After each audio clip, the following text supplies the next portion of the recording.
Okay, so hello to everyone. Thank you all so much for coming. I am biased, but I do think that this is a really important topic.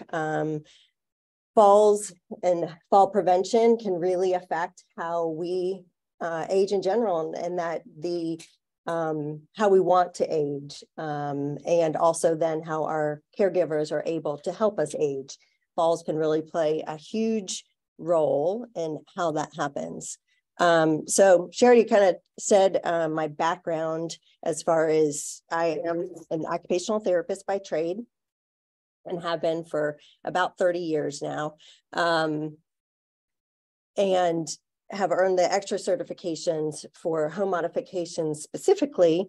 But really my experience as an occupational therapist is really what made my confirmed my passion towards this subject. In my 30 years of being an OT, I have worked mainly with the older adult population in various settings: acute care, inpatient rehab, outpatient, and home health. And in all of those settings have found the importance of trying to help people maximize their function and be as independent as they want to be as they age, but knowing that how much those falls can either make or break that. So it has, that's really where my passion has been for quite a few years. Okay. All right, so what we'll talk about tonight is, first of all, just kind of a background as far as aging in place in general and some of the challenges for aging in place. And then obviously one of those challenges being falls. So we'll talk a little bit about fall statistics, and then how to decrease your risk of falling, with a focus in that, we'll talk about it generally, but a focus in that and using environmental and activity modifications to decrease those risks, and then obviously leave time for questions.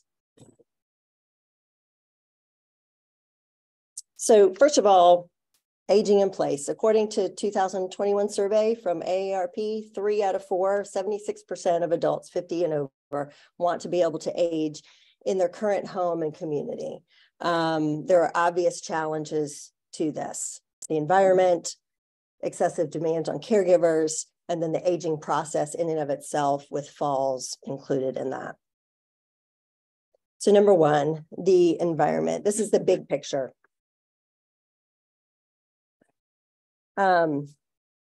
Houses were built long before the concept of ADA or the concept of universal design. The nation's housing stock does not fit for the realities of a changing and aging America. Individually, your home may be providing challenges to you versus being the safe haven that you need it to be.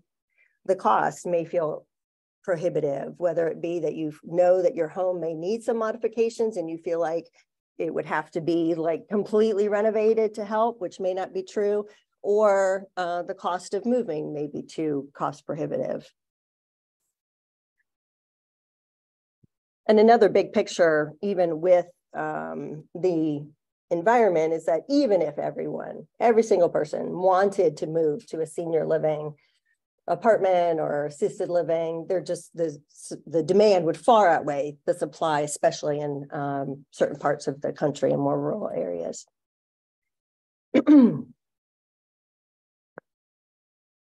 Another challenge: the physical, emotional, financial demands on caregivers. They can be especially difficult for a caregiver. The home environment may not be helping the situation, or the caregiver themselves are going through the aging process. Just some interesting statistics from the National Alliance of Caregiving and the AARP, that about 53 million Americans have provided unpaid care to an adult. And as far as what that relates to as far as cost, in 2013, that was $470 billion of unpaid care. All right, the aging process itself. While falls do not have to be a normal part of aging and should not even be considered a normal part of aging, There are changes that occur with aging, while varied in severity and in timing, that all do increase our risk of falls. Those are, as we already know, changes in vision, hearing, balance, flexibility, and strength, changes in memory and cognitive function. According to the CDC, 1 out of every 4 people over the age of 65 fall each year. That's 3 million people, older people, in the ED for being treated for falls. And they are the most common cause of traumatic brain injuries. The cost of falls is staggering. $50 billion is just the medical cost of falls. Most of that is borne on to Medicare and Medicaid, about 75% of that Medicare and Medicaid cover. But that's just the acute care medical costs of treating falls every year, and that's non-fatal falls only. That does not include the falls that are associated with, or the cost that's associated with falls. So the unpaid work, the missed hours of work that the caregiver has to do, or the person themselves if they're still working and they have fallen. Doesn't include that cost. It also does not include the cost of what it takes after the care for after a fall, after they leave the hospital. So that's the financial, and probably seems the most obvious in a lot of ways. The social emotional effects of falls can be actually more debilitating individually.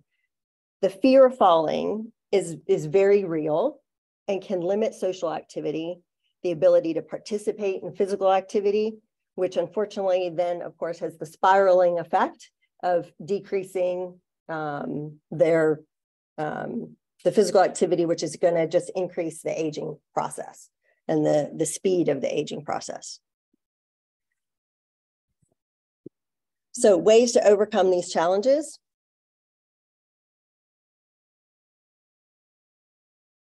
Stay physically active, right? That's probably a pretty obvious one. Getting our vision and hearing checked regularly. And when I say stay physically active, obviously walking, being mobile as much as possible, but that's also including adding strengthening exercises, balance exercises.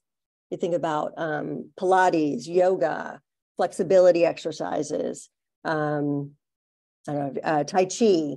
All of those are, as far as really getting to all of the areas that are needed for us to be able to maintain our ability to be as active as possible, but also decrease the falls. Learn about the side effects of your medications. Polypharmacy or certain medications can definitely affect how somebody functions. It can affect blood pressure. They can affect dizziness, nausea, all those things that can eventually affect your ability to keep from falling. Get enough sleep. That's obvious. Although I'll note how many patients I've met who refuse to use their CPAPs for sleep apnea. And I definitely see functional deficits when somebody is not getting enough sleep.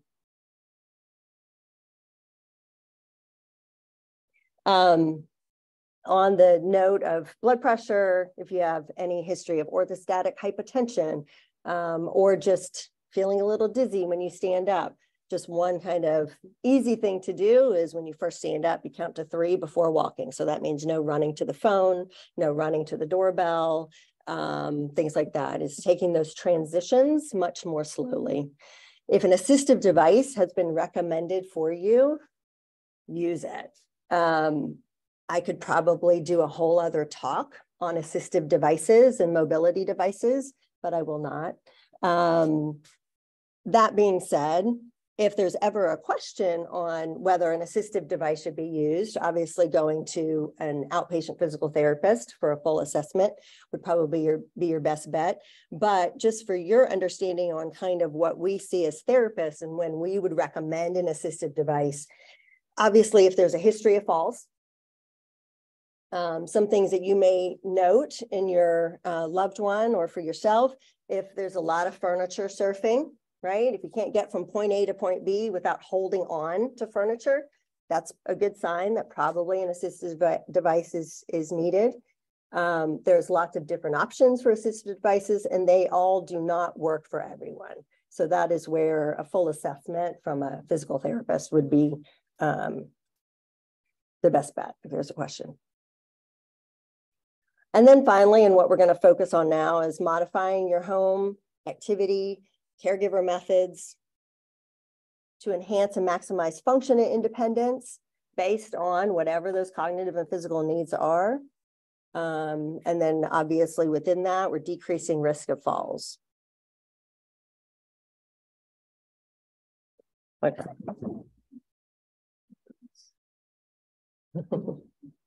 I love that. Okay. So in my years of doing this, I do note that a lot of people are pretty resistant to the idea of whether it be activity modification or home modification. They want their home to be the way they've always had it, or don't want to change the way they're doing something. Totally understandable. The example I give that we all have modified pretty easily is 10 years ago, I did not need glasses to drive. But now, to be safe and to not run into something, I wear glasses to drive. And that is a modification, and it was a pretty simple one, but it was really necessary for safety all around. So that being said, not all modifications are helpful. This is an obvious one. Not all designs are optimal for maximizing function and independence. Modifications have to be individualized. What works for one person may not work for another person. These are pictures of obvious areas where these would need to be individualized for those people. But overall, modifications do need to be individualized. Something that works for your neighbor's father may not work for your father. This is, I think, also where people get scared of the idea of modifications because they may feel like these are things that this is the way it has to look. But first of all, in that first picture, not only is it ugly, there are far too many legs in that small bathroom, which actually becomes a trip hazard in and of itself. And there's no space there to actually use that bathtub transfer bench appropriately. So this is not, your home does not have to look like that when we talk about modifications, and that's just completely incorrect anyway. And then my note that I have to say is I do not 99% of the time recommend suction cup grab bars. I think actually even on the box of a suction cup grab bar, it says it's not meant for body weight. We'll just let that sink in on what a grab bar is supposed to be doing. So, so I do not recommend them. And more is not always better. My husband may disagree with this, but more is not always better. And in this case, this is a perfect example. All of those grab bars are not needed. Grab bars, well, we'll talk about those in a minute, but it does, you do not have to have as much as possible. On that note, so not all modifications are helpful. Everybody's needs are different, what we've talked about. Plans should be individualized. If somebody has Parkinson's disease, they're going to need something very different as far as modifications and mobility assistance or how their bathroom is set up versus someone who may be debilitated or having issues because they have COPD or emphysema and are just really fatigued very easily, right? Very different modifications there of what could really help them maintain their function and decrease their fall risks. A physical need for equipment may not fit with a person's cognitive need. So an example of this is I know mom needs to use her walker every time she walks. I know this because she falls when she doesn't use her walker, or her balance is really bad when she doesn't use her walker. But I also know that if she's in the room by herself and she needs to go to the bathroom, she will not remember to use her walker. And no matter what I have done to make her use that walker in any way possible, I know that she's not going to use it 100% of the time when she gets up to use the bathroom. So I would look at the environment and say, okay, how can we reset up the environment to encourage her to still be safe in that 9 out of 10 times or 2 out of 10 times that I'm not in the room to help her, or a caregiver is not there. So how can we set up the environment to still help her be as safe as possible, knowing that she's not going to use the walker? And again, more is not always better. And when I say more is not always better, that is in regards to the environment. We talked about the grab bars, right? And more grab bars does not mean better. Also, too many modifications or too much equipment can be overstimulating and would lead to less use and could actually lead to more falls if there's just too much there. In regards to more is not always better, also in regards to activity modification. Too many changes that don't come naturally will decrease someone's ability to follow through. And then also more is not always better when it comes to verbal directions provided by a caregiver to a loved one, especially if there's any cognitive deficits or dementia. Directions should be direct, simple, one-step cues, avoiding abstract, open-ended questions. So, for example, I worked with a client with Parkinson's disease this week, and if we know anything about Parkinson's disease, if you've seen is the hesitation in movement or kind of getting stuck. And the cues, the constant cues from his loved one who was there wasn't helping. It was actually just too much. He was trying, he knew what he needed to do, but the constant, just move your foot, just move your foot, just move your foot, was actually going to increase his risk of falls and tripping. Another example that more is not always better. Okay. So we'll get into some other just kind of helpful hints.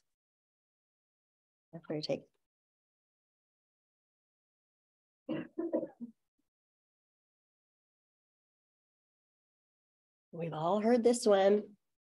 Remove throw rugs. Yes, I do recommend removing throw rugs. But typically the throw rugs that are small, that don't have any furniture on them, that those are going to be the slippery ones, the easily tripped over ones. And that is different than area rugs. Area rugs, when they're secured by furniture, you can use carpet tape to secure the edges that somebody's walking over. You still want to avoid fringed side area rugs. And also if you look at your area rug, if it tends to be real thick, those are also more, you're going to trip over those more than just kind of a lower profile, flat edged area rug.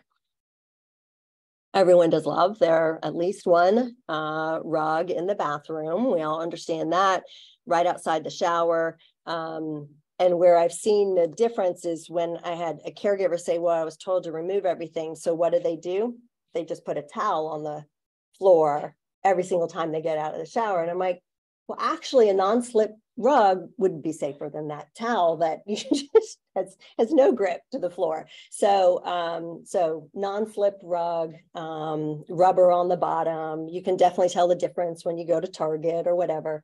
You get one that's really going to be sticky just right outside the shower. I do recommend avoiding backless slip-on shoes.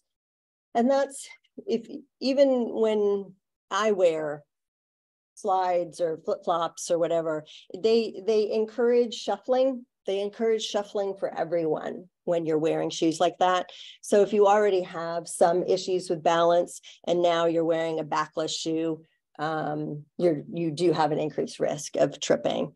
So at night, if it's those slippers you're putting on to go to the bathroom, then we'd want to do non-slip socks, rubber on both sides. So if they turn while you're sleeping, that would be better. You want to remove clutter from pathways, remove electrical cords from pathways. You may have to rearrange things or use those nice little things you can just get on Amazon to move cords out of the way. Obviously, those are all trip hazards. Stairways, removing clutter from stairways for sure. Adding motion sensor lighting. Those are pretty easy to add. You can do fancy and actually get them installed. They have stick-on ones. Can add anti-slip tape to wood stairs, but also think about contrasting colored tape.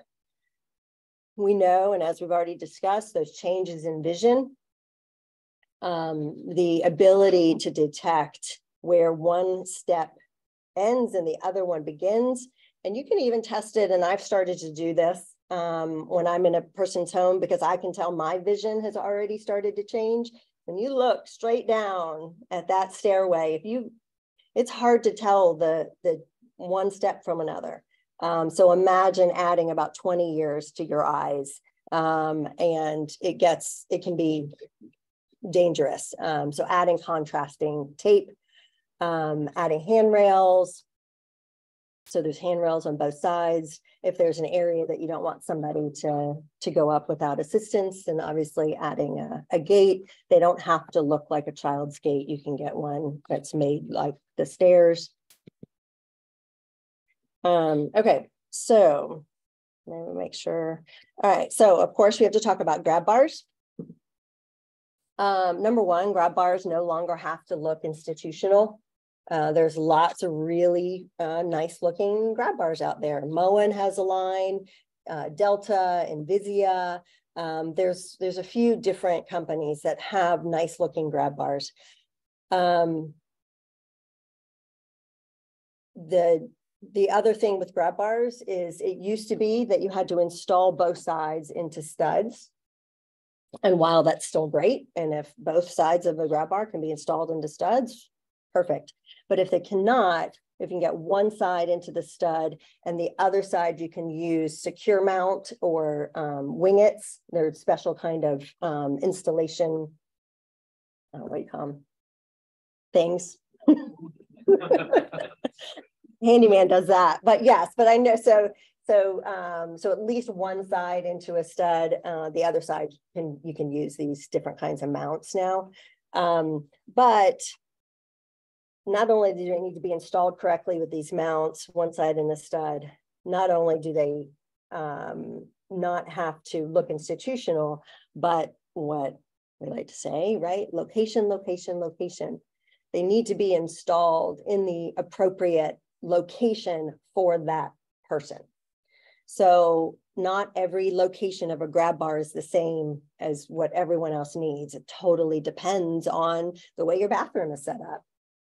It depends on if someone has a weaker right side versus a left side. Maybe there's a history of a stroke. It depends on how they're going to use the space. So location, location, location. The grab bars do need to be installed appropriately at the appropriate height. A height that I would need for my eventual grab bar in my shower is going to be at a different height than if I was married to someone who is 6'2", right? Different location. And you never reach up if you're going to fall. So how many times I see grab bars that are far too high for the people living there, because if you start to fall, you don't go up. If you start to fall, you go out, right? So the grab bar has to be at the waist height in most situations. All right, I know we've all just met, but we have to talk about toileting.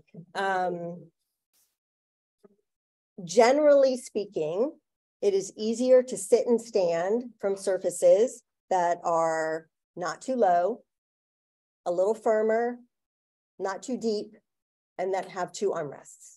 Generally speaking, that is not for everyone, but generally. So that's why a lot of times we need to modify our toilets, because they tend to be too low or can be too low.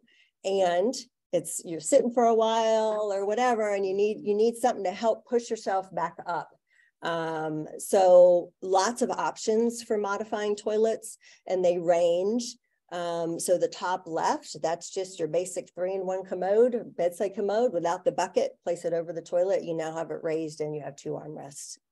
Not the perfect situation in every situation. Perfect option in every situation because of space, and you're adding legs, which I never love, but it is probably the cheapest option. And sometimes Medicare even covers it sometimes. Changing your toilet from a regular height to a comfort height usually adds about 2 inches, right? A regular older toilet is somewhere between 14, 15 inches in height. Comfort height is 17 to 18 inches in height. So you're already adding 2 inches there. And then maybe just you need the armrest. So you add with a higher toilet, the armrest in the top right corner. Raised toilet seats, that's in the bottom left corner there. I don't love them, because you buy a raised toilet seat and it may not fit right for your toilet. So it's kind of chance whether it fits right or feels wobbly. There are different ones that are better than others, but overall, one way kind of getting around that, and it sometimes can change the seat, people not like that, is, believe it or not, that bottom right one is called a toilevator. And it adds the 3.5 inches underneath the toilet. So you don't change the seat at all. And then maybe you add the armrest from the top right, or you just add a grab bar on the wall next to the toilet, those pretty toilet paper grab bar holder ones, which is actually what we have in our house now. So lots of different options when it comes to toileting. Location of grab bars is really key here for toileting, because if you happen to be in an area where the toilet is here, but the wall is really far away, a grab bar is not going to help. So that's not an option. So really back to the location. Some other toileting aids. I do recommend bidets a lot. They no longer, it's not like in Europe where you have a separate seat that's a bidet. These are bidets that can just be added to your current toilet. There are different options as far as warm water, not warm water. So all those different options, but bidets can really help for people who are having more issues with taking care of their own personal hygiene, whether it be because of cognitive issues, but more likely because of physical issues, not being able to complete that task as one would like, or if your loved one is all of a sudden getting more UTIs and everything else seems the same, then you have to also consider if they're changing the way that they're completing their hygiene, going from back to front because they're having a hard time reaching in the back, or they don't feel balanced. And now you're increasing your risk for UTIs. So bidets are really helpful in those areas. The squatty potty, I'm sure most of you have heard about. That's one option for, like, if you do have a really height difference in a couple, and it's let's say the 6-foot husband who needs a higher toilet, but the 5'2" wife does not. Well, this is one way of making sure that she still can have her feet on the ground, which is needed for appropriate voiding. And it would just have to be moved out of the way for him. Bath and shower modifications. This is a huge area. This is one area when we talk about that fear of falling that is real and can be really debilitating. This is probably where I have seen it the most when it comes to those ADLs that Greg mentioned, those activities of daily living, is people who just stop bathing because they have a fear of falling, whether they actually have ever fallen in their bathroom or in their bathtub, or they just know that it is one of the more dangerous places in the house. So the fear has overwhelmed them and they've just stopped bathing regularly. So that being said, there are lots of ways you can modify your bathing situation. And overall, yes, it is much more difficult to step over the side of a tub. And that tends to be, not only do you have to step over the side of the tub and maybe you're taking a shower there, but then you have to step over the side and some people are still wanting to get down and soak. So now you're really having to try to get up as well. So that tends to be kind of the hardest. But there are ways of modifying that middle picture there. That is on the top. That's a mechanical seat, remote control. You just slide in, push a remote, lowers you down into the water, brings you back up. It's a cheaper option than doing a walk-in tub, which I have issues with. So I don't tend to, that's not the first thing I tend to recommend. But you can also, both the top left and bottom left, those are basically prefab walk-in showers. Somebody cuts out the tub, places a prefab walk-in shower. You can have grab bars in there. I personally don't usually recommend built-in seats because you can't change it. You sometimes can't change the height of it versus just a seat you can get on Amazon. You can change the height, has back armrests, and then you can put it wherever you want, especially in a larger shower. It just gives you more options. Bathtub transfer bench, that's kind of the simple, easy way of getting in and out of a tub, eliminates the stepping over to take a shower, not to soak. Obviously handheld shower heads, but lots of different ways of modifying the bathing situation. Lighting. Lighting is important. As we've already talked about, our visual acuity decreases, and then you may have other diagnoses on top of that, right? Macular degeneration or cataracts. So we definitely,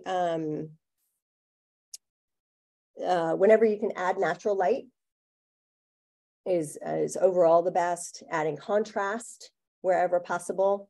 Adding directed light. So let's say somebody's working at their desk or really wants to do some type of activity or something at the dining room table, is adding a directed light, because overhead light, right, is just going to create a shadow.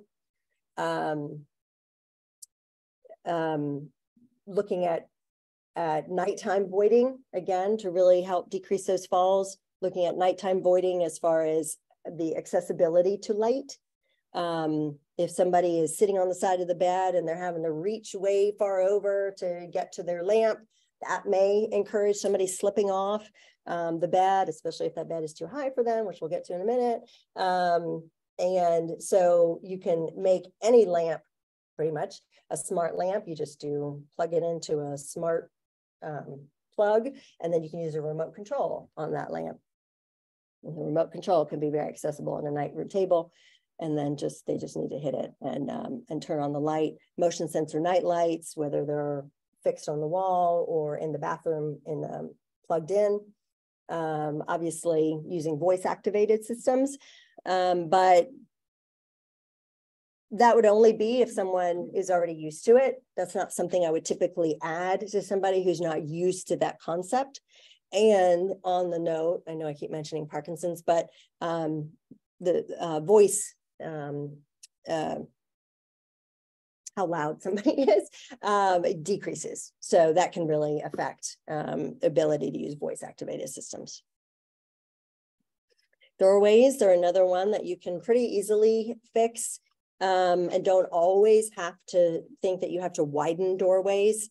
You can use offset hinges to, if you imagine a doorway, the width of the door is anywhere between 1 and 2 inches, can sometimes be just that 1 or 2 inches you need to be able to get that walker or wheelchair through the door, and then using offset hinges to get it to come open all the way. Obviously it has to be the right space behind the door, but and then these threshold ramps, that's just, you can get them on Amazon depending on the height of your threshold, and makes it a lot easier for someone who's using a walker or a wheelchair.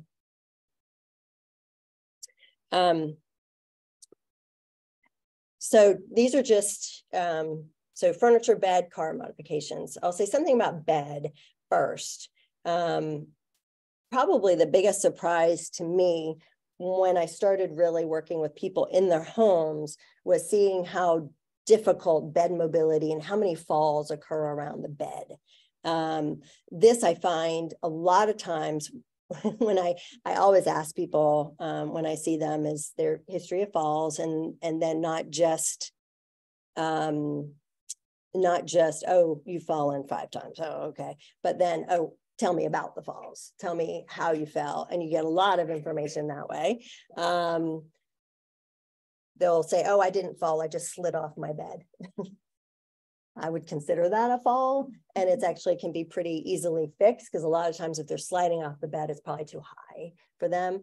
And you can change the height of a bed. You don't always have to change the bed frame. It may just be replacing the 7 to 9 inch height box spring with a lower profile platform, which range between 2 and 4 inches. So you could really take down a mattress by about 5 inches, which can make a huge difference in the ability to be able to have your feet on the floor when you're sitting on the edge of the bed.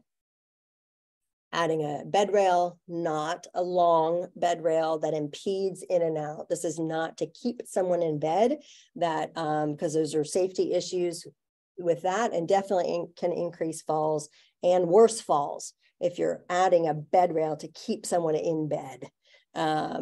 So this is a small bed rail that would be at the head of the bed, just to help with bed mobility, shifting in bed or getting in and out, give something to hold on to. The other items, again, if you focus on the idea that something that's a little higher, not too deep, not too soft, and that has 2 armrests, the middle of the couch can be the hardest thing to get up from.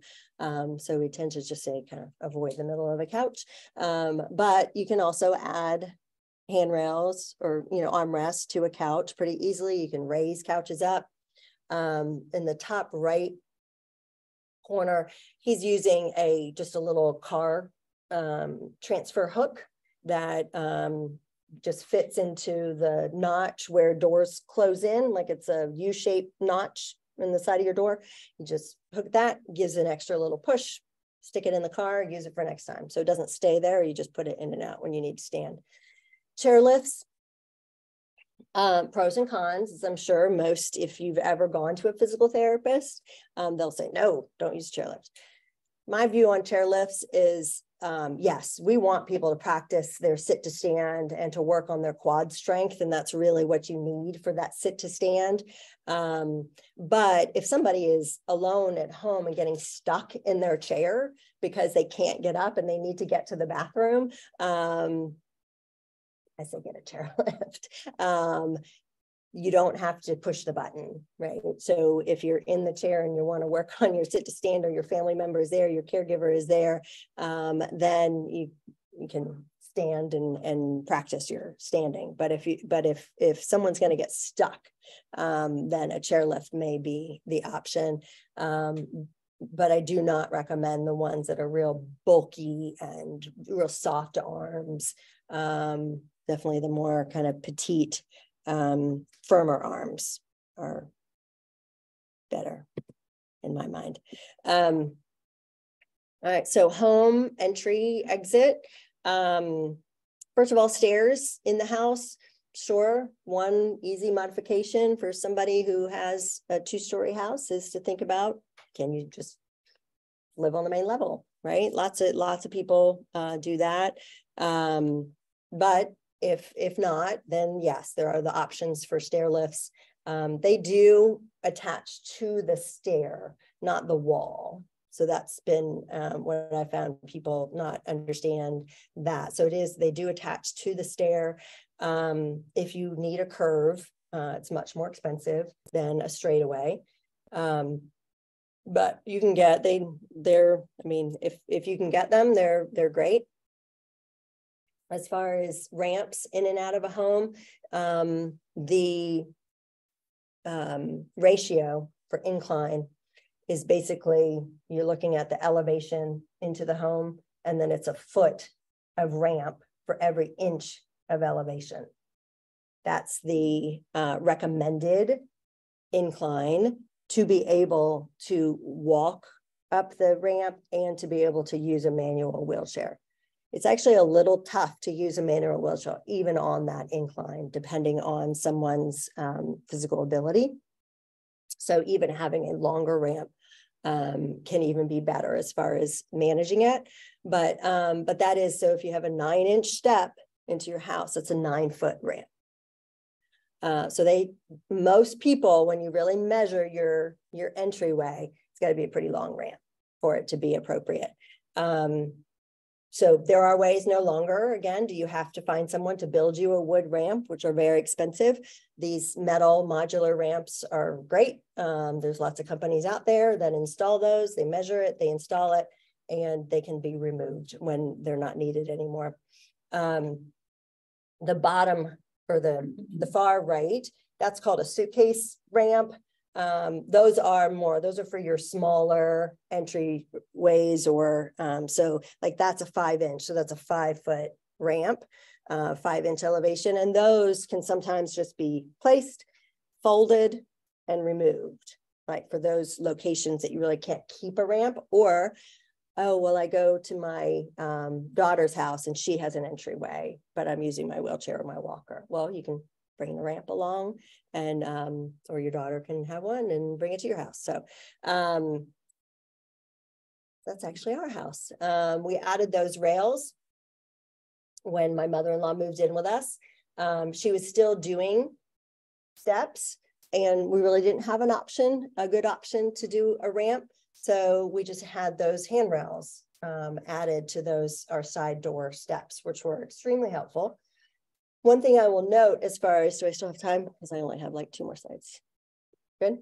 One thing I will note when it comes to helping people to mobilize, if your loved one is having some balance issues, or kind of in that thought, do they need an assistive device or do they not, is if you're holding on to their arm a lot while they're walking, number one, they probably need an assistive device. Number two, that's not the safest way to assist somebody, is by their arm. And I see it all the time.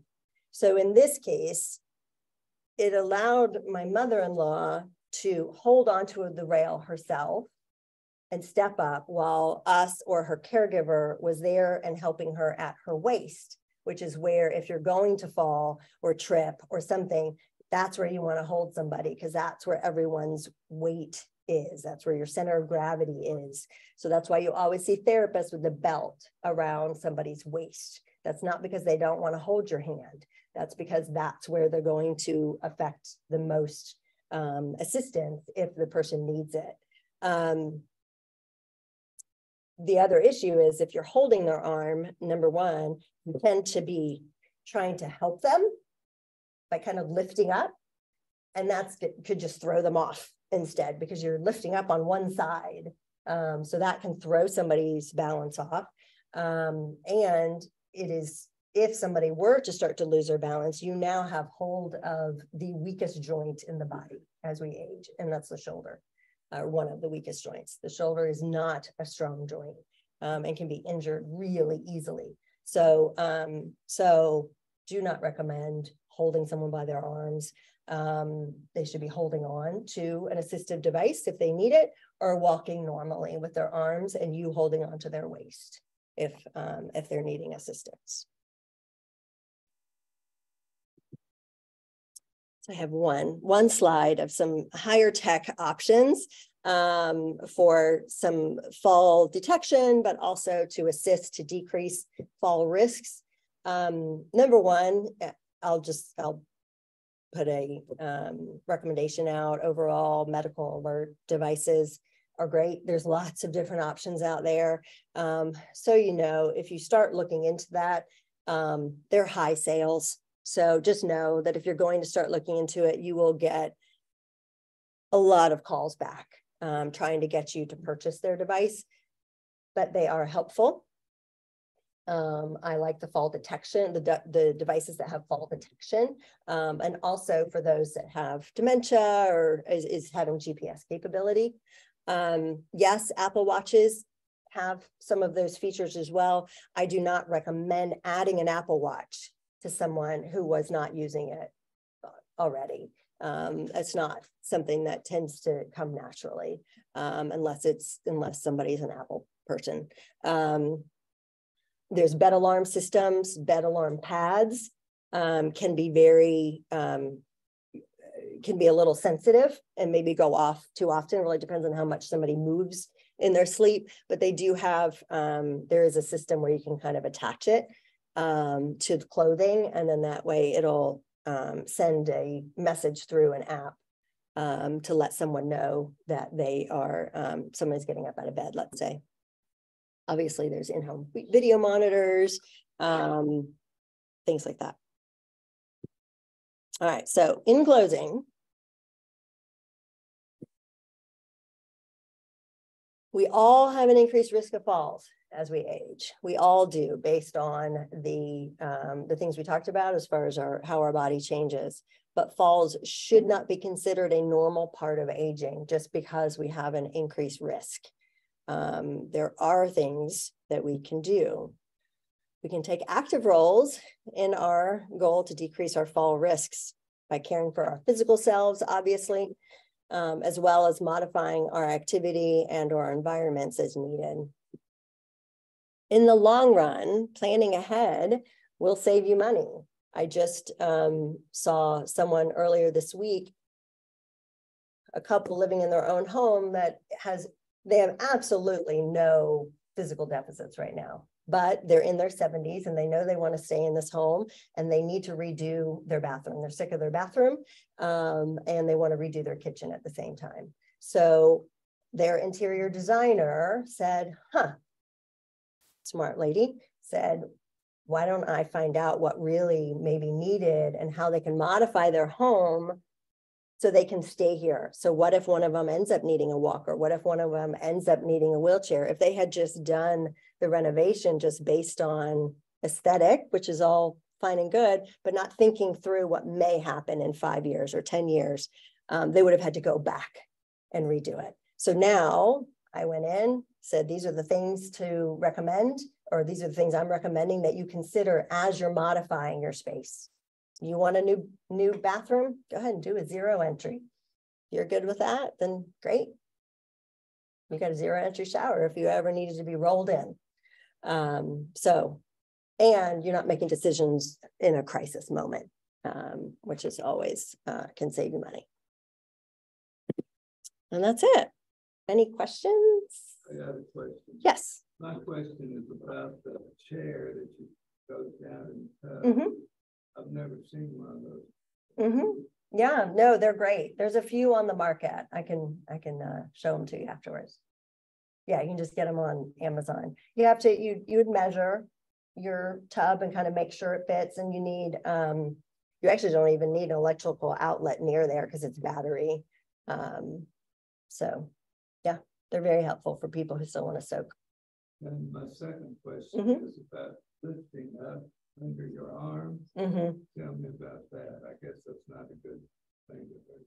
Right. It's not, and it's mainly because the shoulder is a pretty weak joint. It's not like our hip joint, right? Because the shoulder is really, the top of your shoulder bone, your humerus is really just sitting in the concave of your scapula by muscles. So it's not held in there like your hip joint, which is really in the socket. So if you, and it, you know, unfortunately, it just gets weaker as we get older, those muscles. So a little pull in the wrong direction can tear the rotator cuff pretty easily. Yeah, or honestly, if somebody's wearing pants, is, you know, reaching behind. I actually taught my husband this because he's a physician, and so when he has patients who get stuck in his chair, after he sees them, if he has any patients that get stuck in the chair, he was helping them by their arm. I'm like, trying to lift through the waist, and he's like, oh my God, I almost threw them out of the seat because I didn't realize how kind of easy that is to kind of help in getting somebody up. So now right? You help through their waste. For me, I kept a couple of people falling on the exam tables, knowing how to help them. Right. So helping from their waist instead of from their arms. Any other questions? Does Medicare cover any modifications? And is there a way to order for modification, or they would allow Medicare to cover it? Are there ways to do that, or is it just? I can get on my soapbox here. I mean, if we just look at the cost that Medicare is spending every year, of course, Medicare should be covering modifications, but they do not. Medicare will cover mobility devices, but usually only one per a certain amount of time, unless there's been a big change in diagnoses. So if somebody has Medicare pay for a walker and nothing's really changed, they're not going to pay for another walker or rollator within a certain amount of time. And only sometimes now do they cover 3-in-1 commodes. Through hospice, beds can be covered, or with certain diagnoses, beds can be covered. Medicaid actually covers more equipment than Medicare does. Sometimes I'll tell people to ask their long-term care insurances if they'll cover some items, and the VA has home modification assistance. Obviously, if someone was injured in the line of duty, a lot more money, but even if somebody is just a veteran and wasn't injured in the line of duty, there is some money out there after the red tape that you have to, apply for, but there is money out there for VA for veterans. I just have a contribution in terms of lighting. Yeah.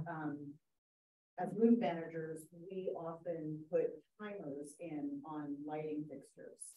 So if our parents are going to dinner and you don't want them to come into a dark home and you don't want to pay for motion sensor lighting, you can just put a timer in the outlet underneath the lamp and set it according to what you want. Yeah, that's great. So you can do that in any room. It's not expensive.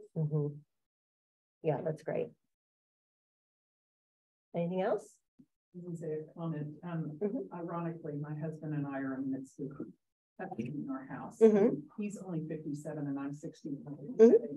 Sunken family ring, and it has just been a godsend that nobody has fallen off of this thing and ripping out a wall. That I'm telling you, if anybody, and selling real estate, I mean, I'm planning on 5 months. So if somebody does that, first of all, it's not cheap to do. It's going to cost us about $180,000 to do it, and about 5 months. And I hope I'm not an alcoholic by that point.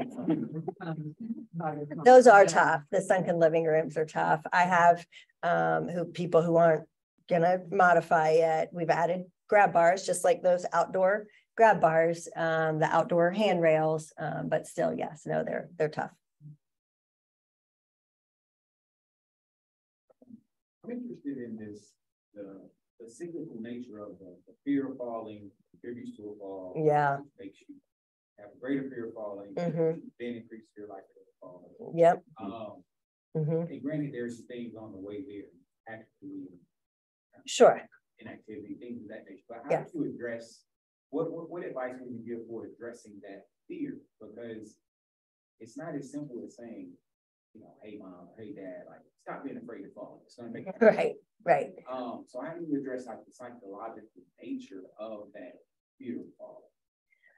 From a therapy perspective, a lot of times it is, I will say, is modifying their space to where they feel more comfortable, getting their input as far as what they would like to see, what's making them the most scared, first of all, and really talking to them and not just assuming that, well, it must be the bathroom. Well, sometimes it's not the bathroom. Sometimes it's getting up and down out of bed, or sometimes maybe it's lighting, that there's more of a fear that way, that they're seeing shadows or whatever it may be. So it's definitely talking to them and seeing really where their fear is.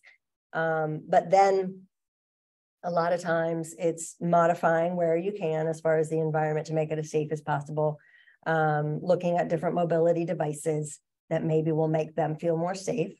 And then engaging in activity that is just more, I want to say fun or just more enjoyable, that maybe can add some movement to it.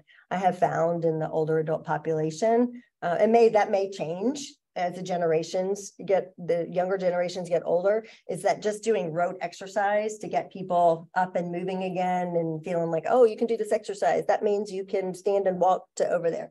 There's not a lot of carryover there. So I don't find that just rote exercise helps. And sometimes I have even talked about, well, if mom won't walk to the bathroom, what if she'll be in the house in a transport chair if there's a caregiver around, and she can tootle around the house using her feet. So she's not just stuck in her chair because she's scared of falling. So just trying to get more mobility, even if that's the first step. Oh, I was just going to say something about assistance. Mm-hmm. The National Council of Aging has a website, and it's called Benefits, JUPS, not get to a trash site, it's called benefitscheckup.org.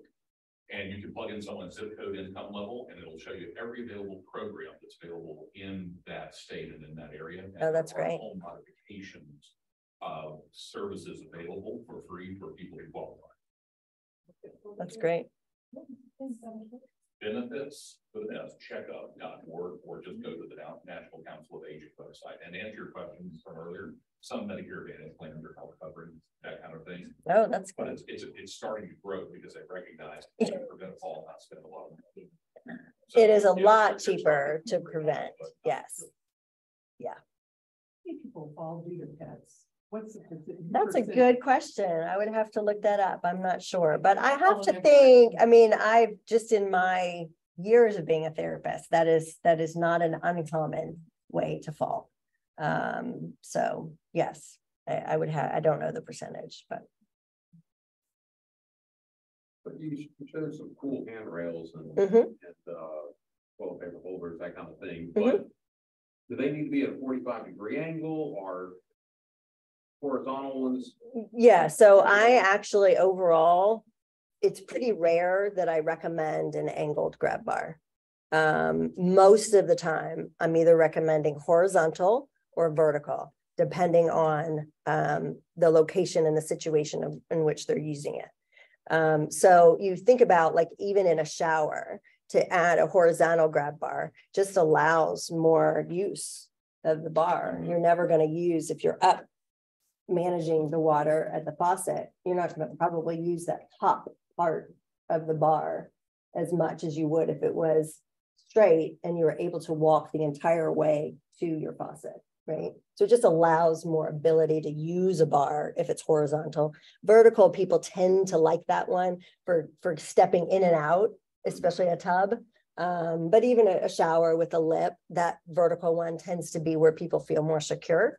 And that's fine, as long as they're not too high or too far back. Like somebody I saw this weekend, that the vertical bar was way back here to where her arm would have had to been back here as she stepped forward. That's was put in location. Yeah. One last question. Yeah. You mentioned that you don't really care for walk-in tubs, but I don't remember you going back to that. You know, walk-in tubs are very expensive. And I mean the big walk-in tub. Now there is a way of just cutting out the side of a tub to decrease the lip. Those can work for a lot of people and are much cheaper. The big walk-in tubs are very expensive. And my biggest thing, unless you get one that has a heater in the tub, you have to open up the door, get in, presumably naked, when there's no water in the tub. And then you're sitting there and allowing the water to fill up. And then you have to let the water out before you can get out of the tub. So and then if anybody else has to take a shower, there's no hot water. Right. Exactly. So yeah, it's just a lot of money to put towards something that probably there are better options. Any other questions? Well, I learned a lot Really fantastic information. Thank you Thank so you. much, Cynthia.